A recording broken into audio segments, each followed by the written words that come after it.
교회란 무엇인가? 기독교란 무엇인가? 그 어느 때보다도 교회에 관해서 물어야 할 때 아니겠습니까? 교회가 뭐냐? 교회가 무엇이냐? 거기에 대한 유일한 대답은 교회는 세상의 희망이다. 왜냐하면 세상의 것들이 다 실패했기 때문에 그렇습니다. 철학, 도덕, 경제, 윤리, 과학, 정치 다 깨졌습니다. 다 끝났습니다.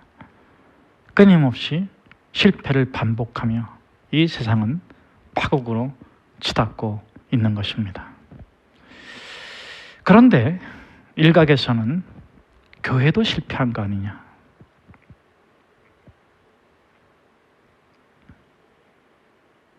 교회도 실패한 거 아니냐 하는 주장이 있습니다. 그러나 여러분, 이 세상에 진정한 교회는 단 한 번도 시도된 적이 없습니다. 이 세상에 진정한 교회가 실현될 때 하나님의 나라는 성취됩니다. 우리는 새로운 출발을 하기를 원합니다. 그런데 예수님께서 함께 예배드리는 저와 여러분에게 이렇게 말씀하십니다. 참된 교회로 시작해라. 진정한 교회로 시작해라.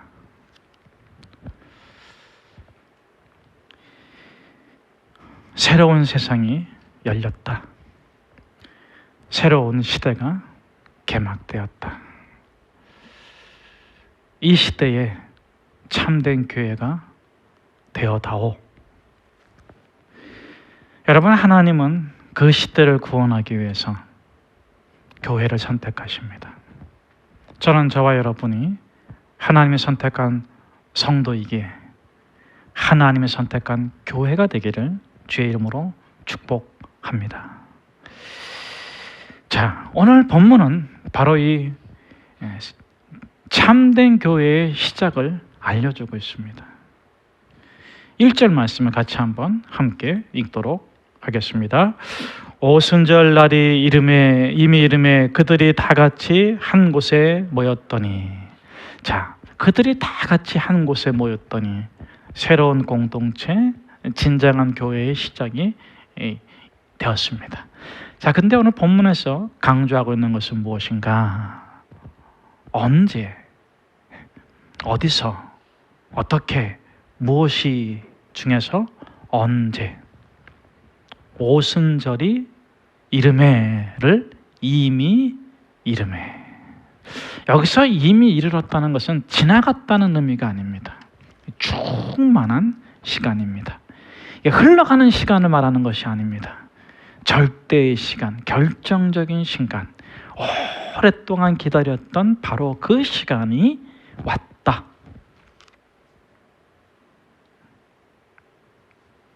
오순절이 이미 이르매, 이미 결정적인 시간이 왔다. 저를 한번 따라서 하십시오. 내가 오늘 이 예배를 드리는 것은 태초에 예비되었고 계획되었고 결정된 시간이었다. 여러분 믿습니까? 여러분은 우연한 존재가 아닙니다. 여러분은 하나님의 섭리 가운데 중요한 존재이고 헛된 시간을 살아가는 존재가 아니라 결정적 시간을 살아가는 존재입니다. 자, 그들이 다 같이 한 곳에 모였다. 언제? 오순절에. 자, 이 오순절은 초대교회 탄생이고 최초교회 탄생인데 더 중요한 의미가 있습니다.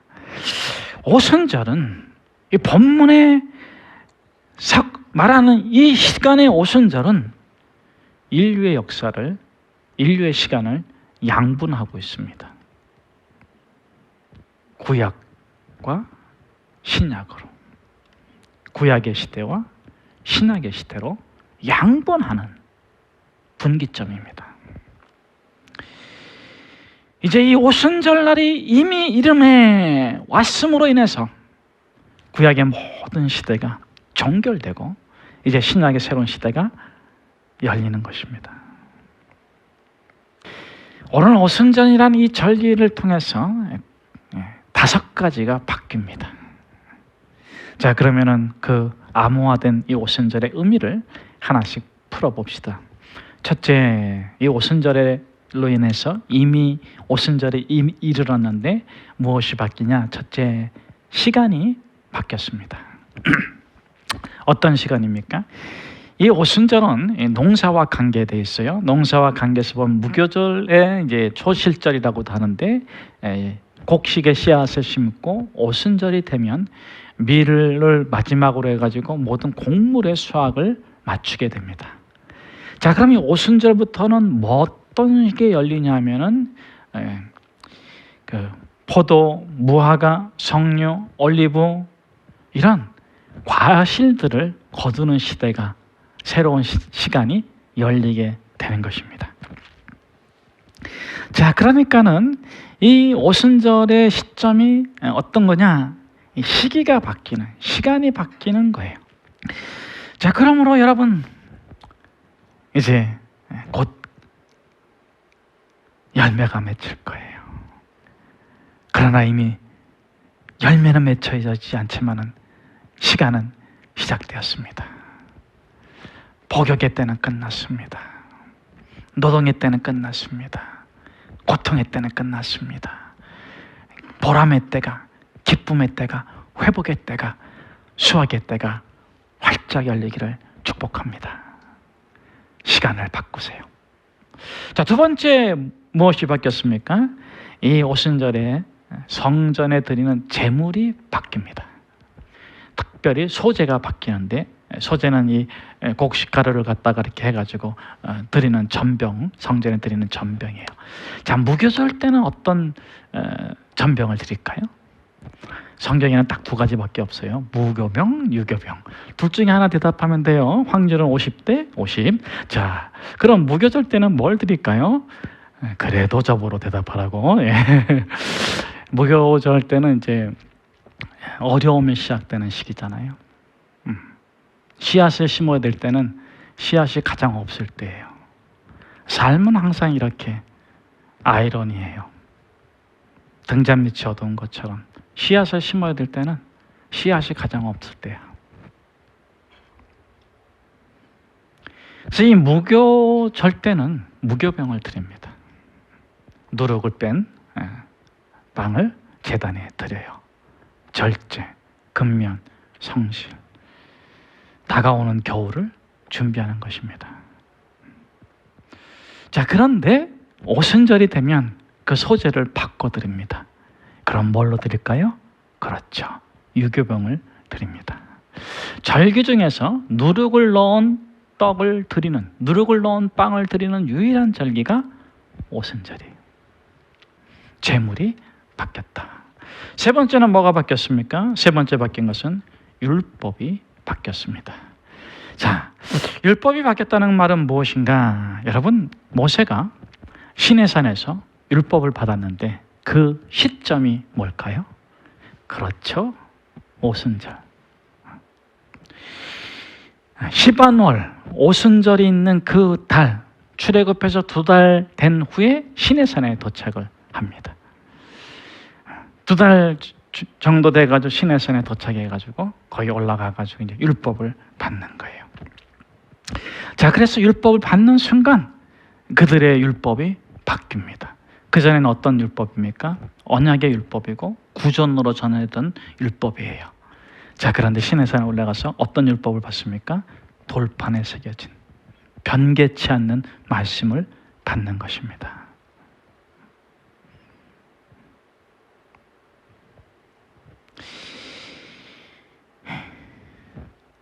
저는 저와 여러분이 율법이 바뀌기를 축복합니다. 그랬었나? 그렇게 말했었나? 뭐 이렇게 희미한 그런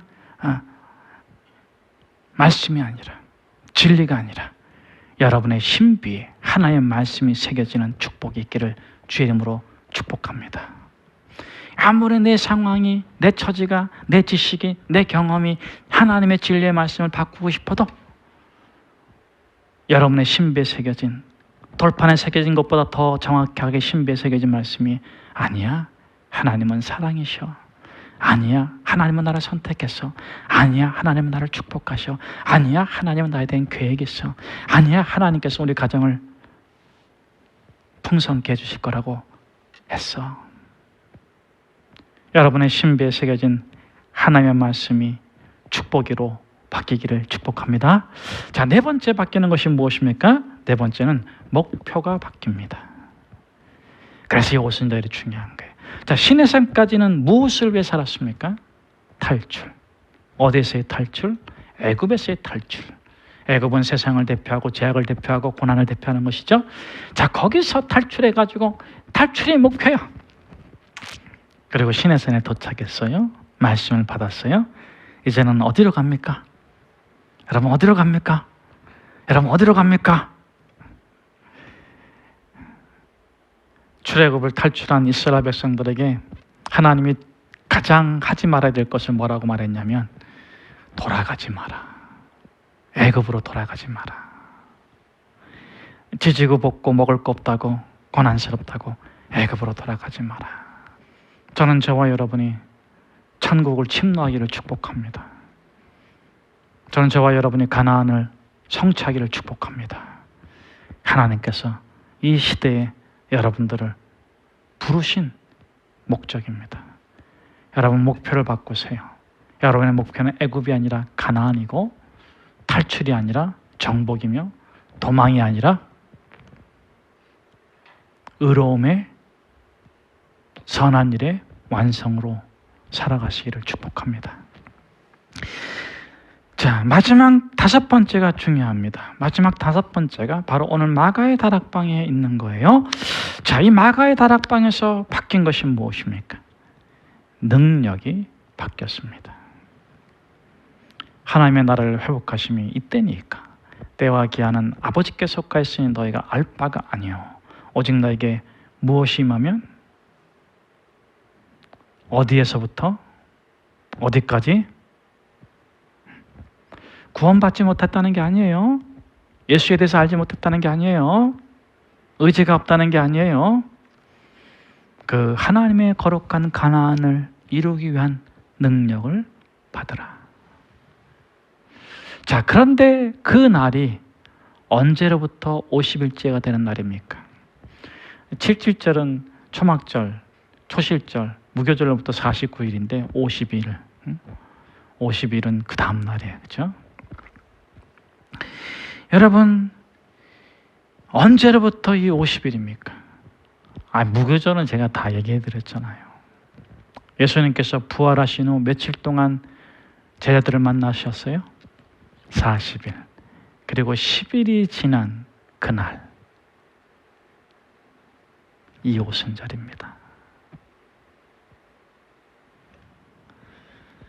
저는 저와 여러분에게 성령이 충만히 임하시기를 축복합니다. 여러분, 위로부터 오는 능력을 받으십시오. 그 능력으로 살아가시는 저와 여러분 되기를 주의 이름으로 축복합니다. 우리 2절과 3절의 말씀을 같이 한번 함께 읽도록 하겠습니다. 호련히 하늘로부터 급하고 강한 바람 같은 소리가 있어 그들이 앉은 온 집에 가득하여 마치 불의 혀처럼 갈라지는 것들이 그들에게 보여 각 사람 위에 하나씩 임하여 있더니. 교회란 무엇인가? 그 어느 시대보다도 교회가 중요한 시대가 됐습니다. 진정한 교회는 어떤 교회인가? 우리는 그 진정한 교회를 이룰 것입니다. 그 진정한 교회만이 세상의 희망이고 소망이고 구원이기 때문에 그렇습니다. 자, 그렇다면 교회란 무엇인가를 말하기 전에, 선포하기 전에 첫째, 교회는 성도들의 모임이다. 진정한 교회가 되기 위해서는 진정한 성도가 있어야 한다. 참 교회가 되기 위해서는 참 성도가 있어야 한다. 거룩한 교회가 되기 위해서는 거룩한 성도가 있어야 한다. 아멘. 성도란 무엇입니까? 오늘 저는 저와 여러분에게 불의 혀와 같은 성령님께서 각각 임하시기를 축복합니다.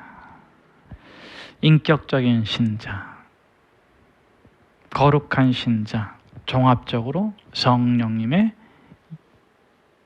불이 있는 자가 되기를 축복합니다.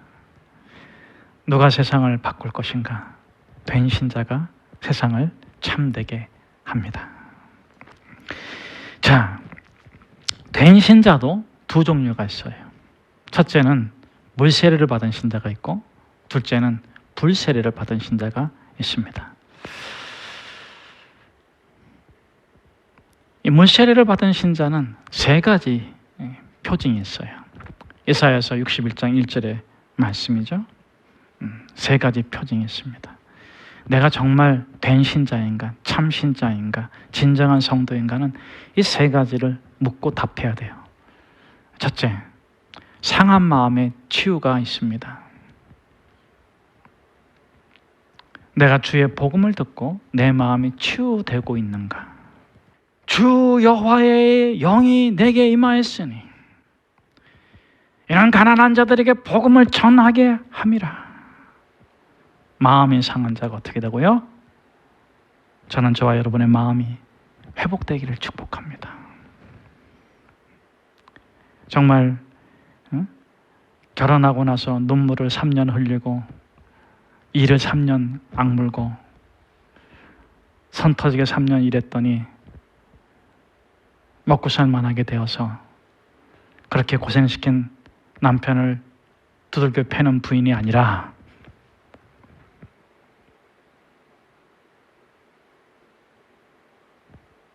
여보, 내가 이렇게 고생했지만 당신 참 고마워, 감사해.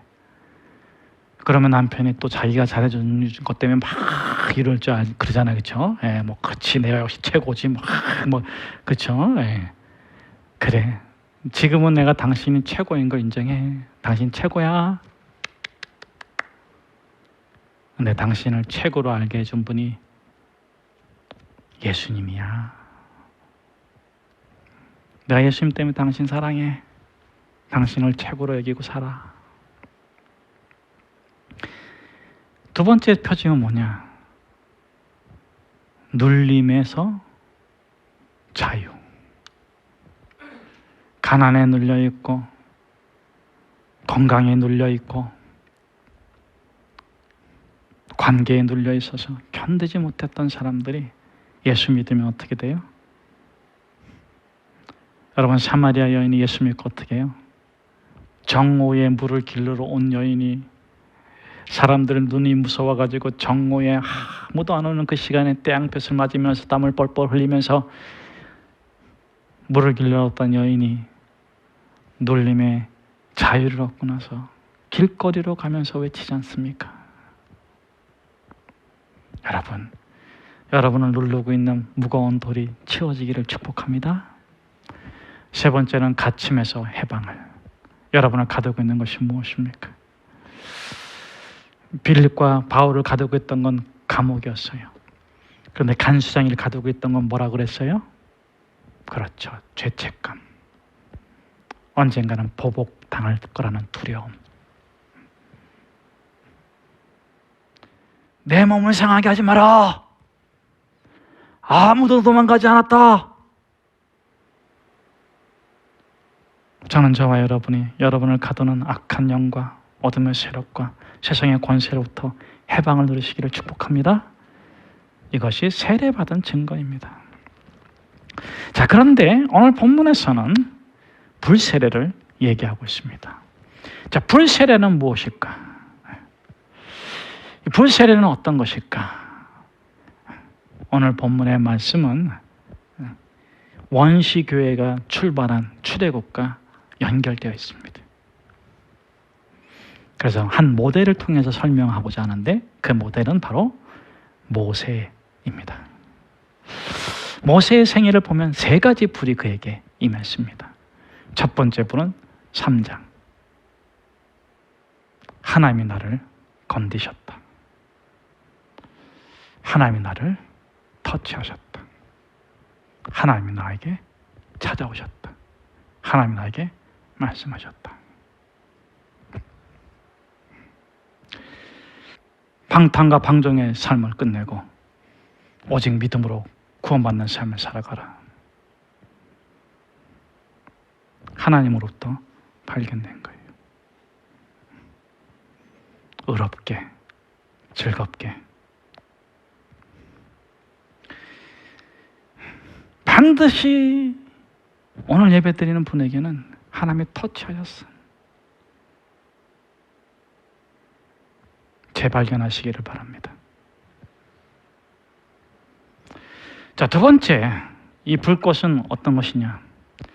그렇게 모세가 하나님께 발견되고 이사야처럼 내가 여기 있나이다 나를 보내셔서 가서 구원해가지고 인도할 적에, 백성들을 인도할 적에 모세가 인도했습니까? 하나님이 인도했습니까? 하나님이. 무엇으로? 낮에는 구름 기둥으로, 밤에는 불 기둥으로. 여러분, 하나님께서 불 기둥으로 인도하셨다. 구름 기둥으로 인도하셨다. 변함없이 인도해 주셨다. 다치지 않게 인도해 주셨다. 보호막이 되어 주셨다.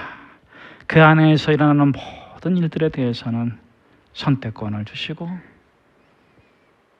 자량권을 주시고 돌아오게도 하시고 혼도 내시고 상도 주시고. 여러분, 작은 거 보면서 애달을 봐하지 마세요. 멀리 보세요. 하나님 당신과 함께 가십니다. 하나님 당신 축복해 주십니다. 멀리 보세요. 에베네셀의 하나님을 찬양하시기를 축복합니다.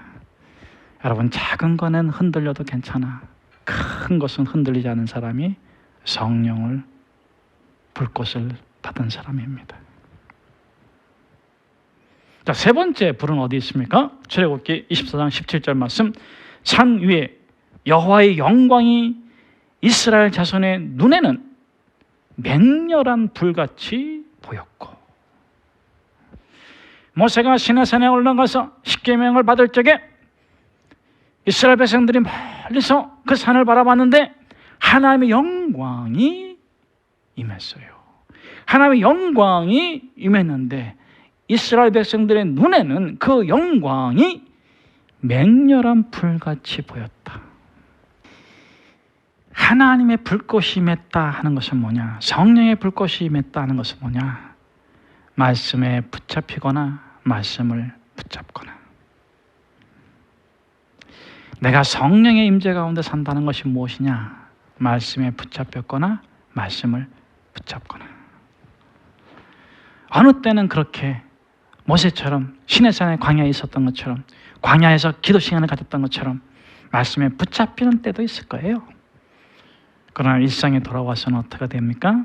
말씀을 붙잡아야 돼. 여러분, 말씀을 딱 붙잡으세요. 올해 주신 말씀이 뭐예요? 저에게 주신 말씀은 내게 은혜를 베푸소서. 내가 들었사온데 하나님이 나를 도우신다고 하였으니 하나님 내게 은혜를 베푸소서. 딱 붙잡았어요.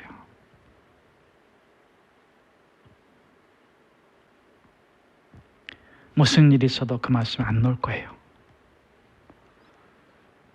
연말이 되어서 하나님 앞에 그 말씀 가지고 결산할 거예요. 여러분, 오늘 말씀을 딱 붙잡으세요. 여러분의 마음이 옥토가 되게 하세요. 30배, 60배, 100배의 결실이 맺히기를 축복합니다.